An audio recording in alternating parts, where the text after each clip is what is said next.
I did a 90-day pause. President Donald Trump's decision this week to put a 90-day pause on his tariff plan for basically the rest of the world was following advice from Treasury Secretary Bessent, who's been a member, of course, of President Trump's trade team from the very beginning. But the fact that the president decided to back off was a result of, at least in part, of Secretary Bessent's advice, and a sign that Bessent is rising, at least within the president's trade team. I was told by a White House official that the Treasury Secretary was pushing for lower tariff rates before the president made his decision last Wednesday.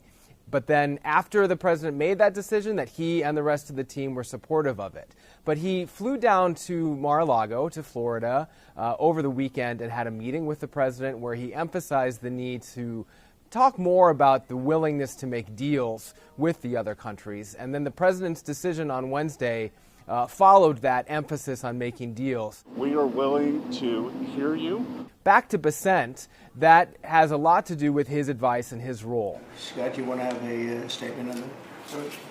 Sure. Look, the up 2, down 1 is not a bad ratio, or up 10, down 5. People I spoke to for this story referred to him as the proverbial adult in the room.